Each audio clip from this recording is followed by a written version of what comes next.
Slime.House TV, myself Theo Kane, hope everybody is blessed. Hold tight everybody that's locked in, the Slime Alliance, the Slime Renegades and everyone else that's supporting.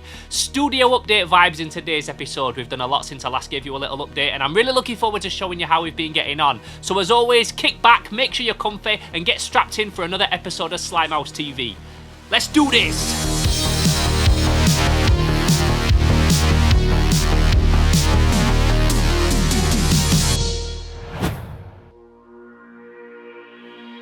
So here's the deal. For the last few months, we've been building a Slime.House studio / toy factory in my back garden from scratch. So digging footings, filling them with concrete, constructing a whole building from over 1,000 breeze blocks, double skinning it and insulating it to keep it as warm as possible. We then got a really good sturdy roof made and felted to keep it protected in all different weather conditions. Got some nice hardware in floor laid and then got it all boarded and plastered. It's a whole thing, and if you've been watching any of my previous videos, you'll know the amount of graft that's gone into it so far.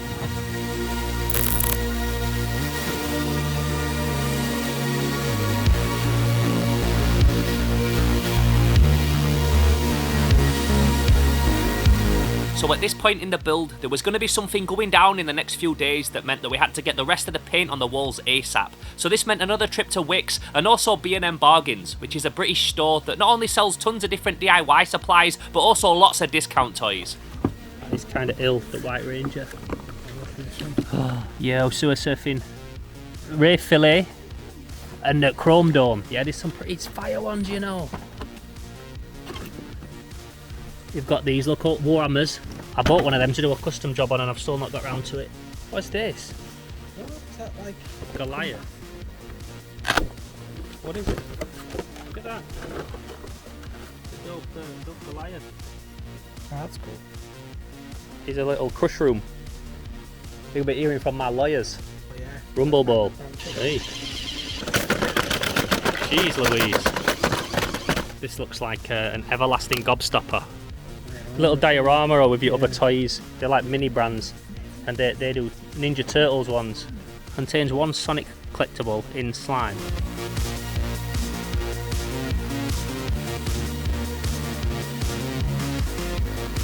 Kinda intrigued to know what's in this for £3.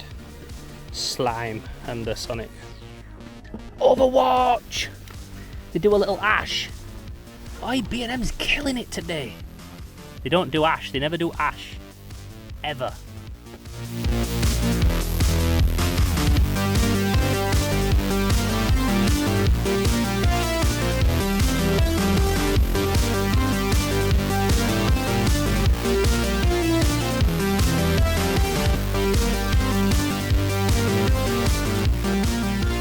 So once we'd finished getting distracted by the toy aisles, I refocused my brain to the task at hand and picked up the last colour paint that I needed so that the next day we could start getting it on the walls. Now I made the decision early on that I wanted to paint the walls different colours, mainly because I got the idea in my head that if each wall was a different colour, then every time I angled the camera around it'd look like a slightly different setup, so there's always a bit of variation in shots. Now this does take a bit longer because obviously there's a lot more cutting in involved, which isn't ideal when time's against you because as I said, a couple of days after this, something very dope was going to be going down in here.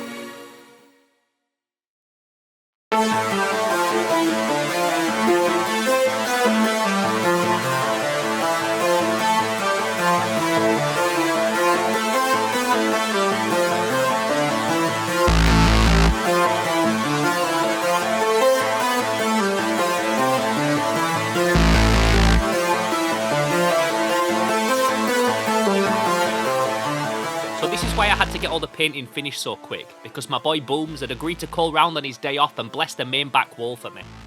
Now me and this guy go way back. I first met him properly about 10 years ago when I made a feature-length documentary called Sheffield Graffiti Kingdom, which was actually the first thing that I ever uploaded on this channel when I first set it up a couple of years later. He did a ton of the graffiti that you see in Unit 11 and also spray painted the original Slime.House Cinema 2. So it felt very fitting that he'd come and christen the brand new Slime.House studio with another one of his awesome pieces. Also, I'm a huge fan of old school hip hop. I grew up around the 5 Elements and all that street culture. It's always been an environment that I feel very at home around and comfortable in, and having a little bit of that front and centre in the studio I think will be an awesome backdrop for all of the videos and really set that funky, toxic, colourful tone of everything that I'm going to be filming and making in here when I'm all moved in.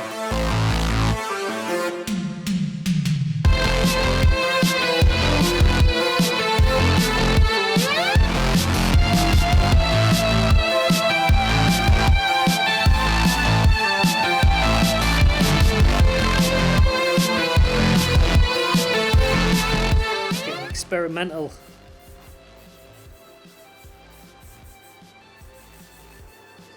Yeah, boy. Final little pop. That's your little finger bit. Yeah. Now, not only is Booms a fire graffiti writer, but he's also a big vintage toy collector, and he told me that if I had something cool to swap him, then he'd bring me something that he guaranteed that I'd want for my collection. And, yeah, he wasn't wrong. So if you watch my recent video on how I created my first ever action figure, Turgore, you'll know about the importance of this Doom Cacodemon coin bank.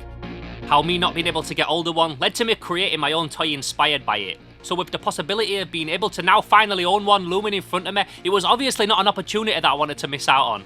And I had just a toy to swap for it, a boxed 1980s Waddington's Purple People Eater. Now this is a toy that I love and again have a bit of interesting history with that I featured in a video quite a few years ago.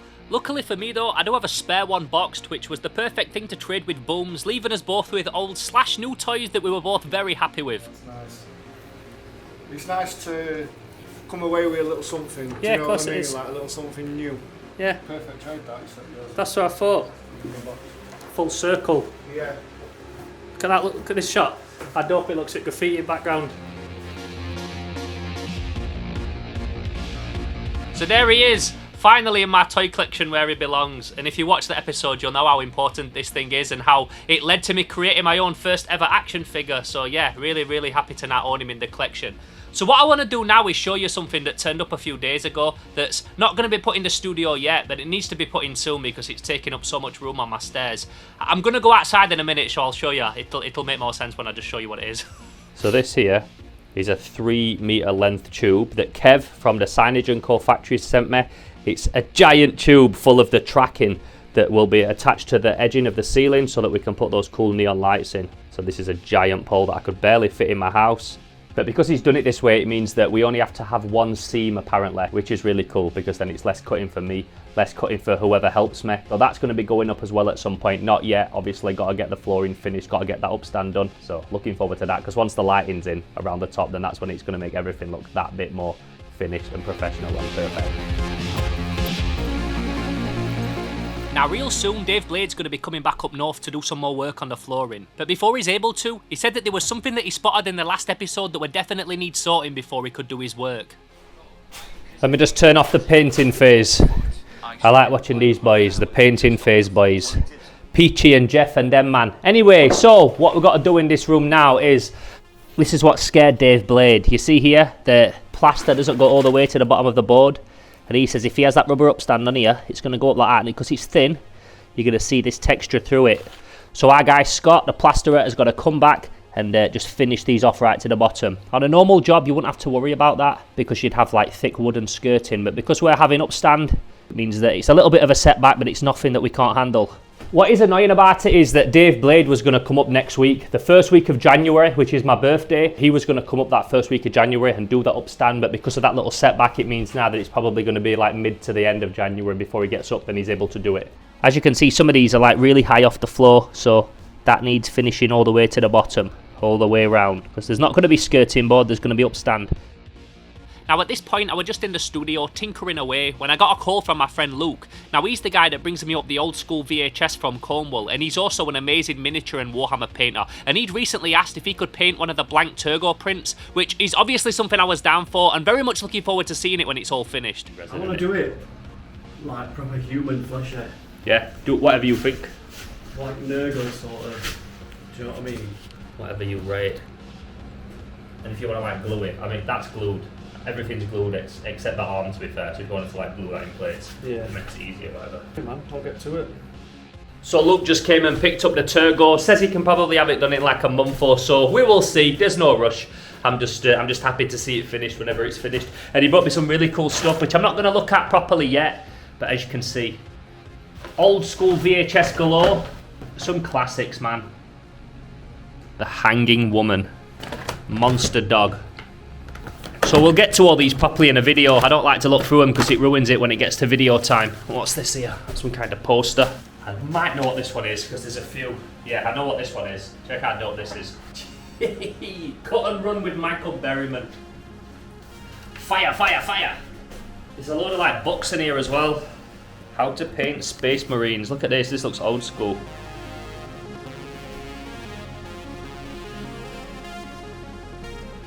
I also don't know what this is. Or maybe I do know what these are. Not the biggest Batman fan, but I just liked how old school this were. Check that. Adam West and Burt Ward and Burgess Meredith as the Penguin.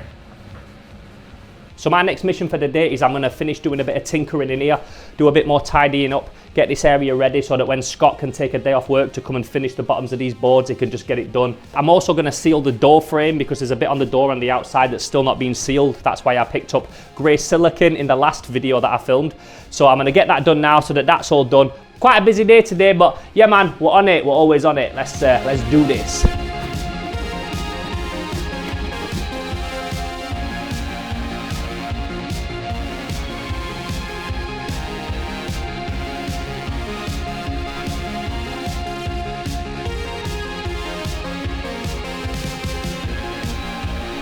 So there we go, give it a little clean up. I'm probably going to have to do it again because the gap is pretty big and I didn't want to put expanding foam in it, so I'll go down it again, and any little bit that looks messy on the brick here will all be covered when it gets cladded anyway. What was happening is down the bottom there was a little bit of moisture still getting into the room and I don't want it to start rotting the plasterboard or anything like that. So that's all done now. Like I said, we'll give it another one when it's all done, but for now that's one job ticked off the list. I'll do the other side and then that's them jobs done for the day.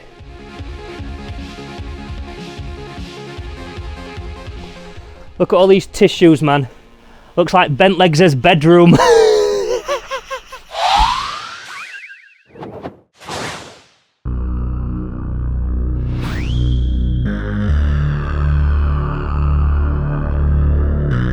So stepping away from the studio for a little bit, last week I had to pick up some supplies for this project and some other things that I've got going on at the minute, some of which will make sense by the end of this video.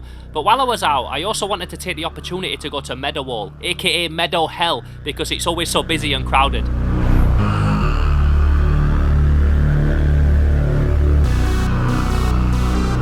So Meadowall is a big shopping centre / mall here in Sheffield where I live, and normally I'd avoid coming here like the plague, but recently they turned one of the shops into one of Britain's first ever gachapon centres, and if there's anything that can prise me away from my work and lure me into a busy building full of smelly and annoying people, then it's Japanese toys.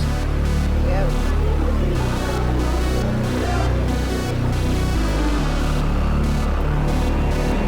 Now, as you might already know, I'm a big fan of Japanese culture. I've travelled to Tokyo several times filming and toy hunting, and you see these little dispenser machines everywhere over there. But it's only recently that they've started appearing in the UK, and being a guy that misses being over in Tokyo on a daily, you know that I had to show up and get involved. It's like being back in Japan. I love it.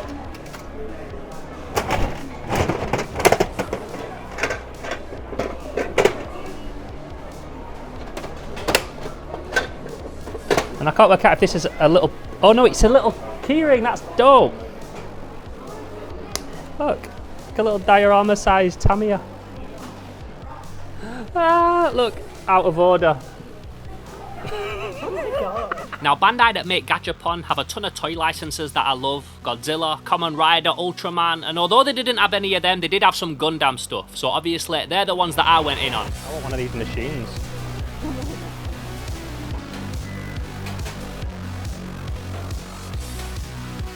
So after we did all that, we then took a quick trip to Retro Ghetto's favourite shop in the world, after Kex obviously, to look at some studio cabinets and possible worktops, and then to a place called The Range to try and find a poster frame for that Evil Dead 2 quad that I recently acquired, because that's also something that I want to have displayed on the studio wall as well. Unfortunately, The Range didn't have the right size frame that I needed this time, so that's something to put on the list for the future, something else that needs sorting. I was very happy with this guy that I picked up today though. As you might know if you watch my channel, I love Gunpla kits, I love Gundam, so being able to get like a little mini Gundam bust from a shop that's not too far away from me here in Sheffield was really awesome. And I actually put the majority of this thing together while I was in IKEA eating my veggie meatballs, so that was a lot of fun. But speaking of toys that you have to like put together like a little kit and stuff, this brings me on to the next thing that I want to talk about in today's video. Because although I want to do a lot of toy making when I get the studio up and running, something else that I really want to do more of in there is Warhammer and wargaming and miniatures and model kit building and that kind of thing. Maybe even some live streams doing it. And at the end of some of these episodes, I like to sometimes make a toy, but in today's episode I wanted to do something a little bit different and put together and paint some Warhammer that you might even be familiar with, that you might have even seen before, because it was very kindly gifted to me by one of our Slime Alliance members in a recent video that we filmed at Stafford.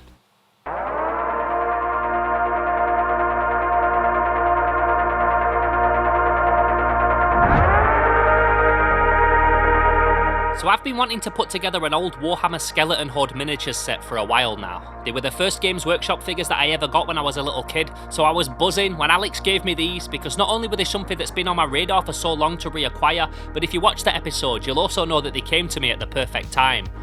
Now these came out in 1996, they have been glued together but they are unpainted, so they've obviously been sat untouched for many years, so I wanted to give them a much needed glow up and create a cool little display with them. So the first thing that I had to do was cut them all off their bases and reposition them. I wanted them to all stand in a formation, so they all needed to be facing forward. Also, there were no shields in the box for some reason, so rather than try and track some down on eBay or whatever, I quickly just sculpted one in Nomad and printed a bunch out. Now another one of the reasons that I had to take a little trip out earlier on in the video is because I needed to get some skeleton coloured army painter spray paint from the local wargaming suppliers. Basically I sprayed all these guys white originally, but after adding a wash to them I instantly didn't like the result, so I went back, cleaned them all in the stripping machine and then resprayed them with a colour that I felt was much more suitable for a skeleton.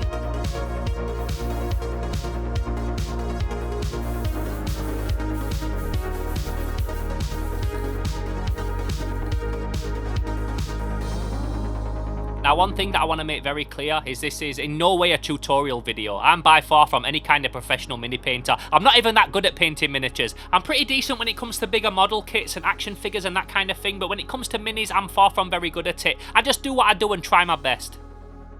So although I do think I'm okay, I can paint for tabletop, it's safe to say that I'm definitely not going to be entering Golden Demon anytime soon. I don't paint stuff this small nearly enough to be anything other than pretty average at it, but I do feel like I do learn more and more every time I have a go, and that's what I feel is important.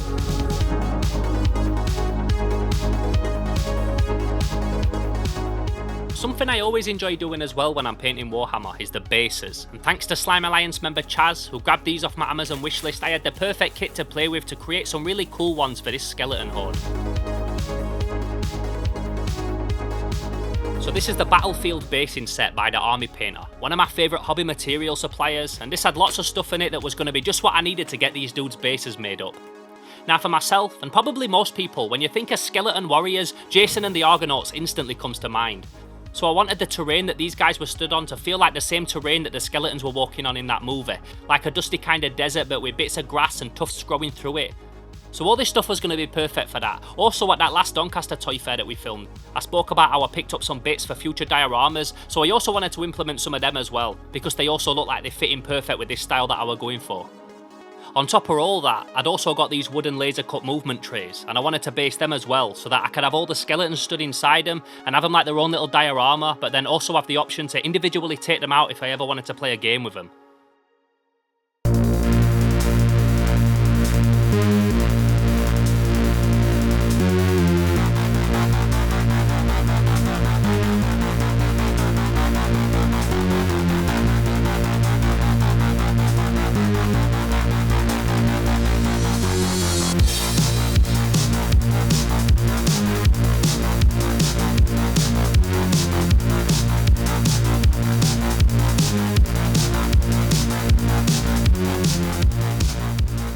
So something that was apparent while I was basing these guys is that the Army Painter box didn't come with any fine sand type texture, and using just the stuff that it came with didn't quite give the right effect that I was going for. And I was thinking, what should I do? And then I remembered that in my garden I've still got like 1.5 tons of builder's sand left over from the studio, so that was all that sorted. But I'll be honest, while I was doing all this, I was so drained and burnt out. You'll see it more in the next episode because I was getting all the walls ready for Dave Blade coming back, but I only had a very finite amount of time to do it. I was spending all day sanding and painting, and then spending hours on these boys before I went to bed. My hands were all mashed up, my eyes were shot, so if you combine that with the fact that I was trying to do a good job on these and paint them well, in the end, the fun started to kind of drain out of the project and the whole thing just started to become a bit stressful, I'm not gonna lie.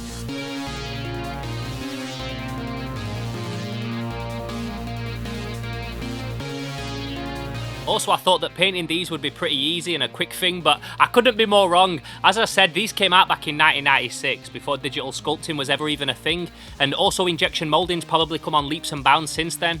So these things are not only a lot smaller than the models that Games Workshop are generally releasing nowadays, but also a fraction of the size of the things that I'm normally used to painting. Like, look at this thing next to even a 3 3/4 figure. They're tiny. The faces are also so simple that you have to interpret a lot of what actually makes them even into a skeleton. The open mouth one isn't too bad, but the closed mouth one is a whole beast of its own. And if I'm being completely transparent, I really did spend way longer on these guys than I intended to.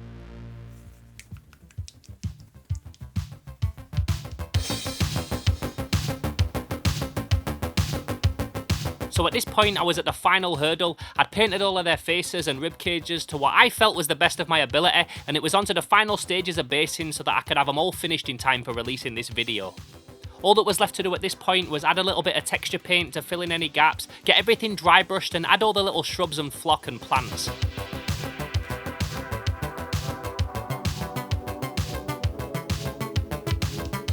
I was also using my static grass applicator for the first time as well. I mean, I've had it over a year, but this is just the first time that I've had a reason to actually get it out and give it a go, so that was a lot of fun. And after what felt like too many late evenings to count, I finally had my little skeleton crew all finished, all based, and all ready for a final reveal.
So there we are, my little skeleton horde, and I'm actually surprisingly pleased with how they turned out. Halfway through I was really not feeling it. I was trying to paint their little faces, it just wasn't working, and I know I was complaining at the time and moaning that they wasn't turning out the way that I wanted, and I was really tired and burnt out and everything while I was working on these because I was doing the studio stuff at the same time and then coming in at night and working on these guys. But the final result is something that I'm really pleased with, and after wanting a set for so long, it's really nice now to have a full set all there looking so well displayed on that little platform. I also spoke to Kev. You know Kev, he's in my videos and Retro Ghetto's videos all the time. He's the guy that's contributing lots to the studio with the lighting and the signage and that kind of thing. But he also does those really cool display boxes. I showed him in that video where we went to his factory, and me and him spoke about maybe creating display boxes for these, so you can have like 10 figures like that in a platform with the box displayed behind all nice. And I've got lots of Oldhammer. If you've seen any of my old videos where I show like a bunch of the old Oldhammer that I've got, well, I've got loads since then. I've acquired lots. I just haven't showed a lot of it on this channel. I've actually got boxes full that I want to unbox when the studio's all finished, so look out for them videos because they're going to be awesome. But I've also got tons of these little boxes like this with Beastmen and Orcs and Eldar and stuff, so it'd be nice to like paint up a little unit each time, put them on a little base like that, and then display them in those acrylic boxes that Kev makes. So keep a look out for them because they might come in the future. But if you did enjoy this video today, then please don't forget to give it a like, and if you haven't already, subscribe to the channel and go back and binge the back catalogue. Also, I'd love to know what you think of the studio progress so far. Let me know down in the comments below if you've got any ideas that we should be implementing moving forward. Now's the time to do it because we're building it now and we're almost finished, so if you've got any ideas, then let me know them now. I also wanted to let you know that I've got only a handful of Turgore Prints left. A few episodes ago, you will have seen me signing Turgore Prints. Well, I got a few orders before Christmas. They're all sent off now, and I think there's only 8 left. We had 50, and there's only 8 left. So if you're wanting to get one, then now is the time, because if you miss out now, then you won't get one in the future. I'm never printing them again. These are like a limited run of 50. Come with a limited edition trading card, so if you want one now, then now is the time to get one.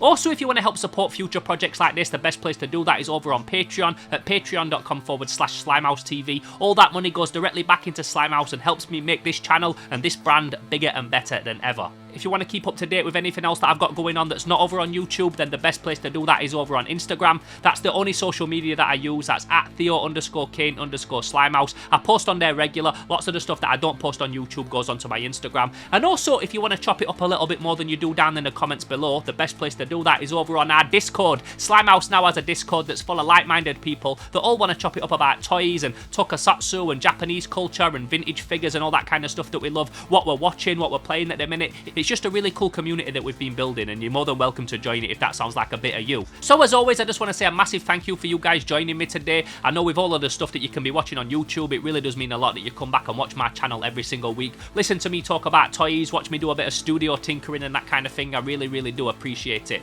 Also, make sure you keep a lookout for the next video. I've been filming so much on this studio at the minute. I could have made this video like an hour long, but I decided to split it up. So make sure you look out for the next video because there's so much happening in that one and I can't wait to show you how we've been getting on. So as always, I'm Theo Kane and I'll catch you in the next episode, but until then, I'm gone.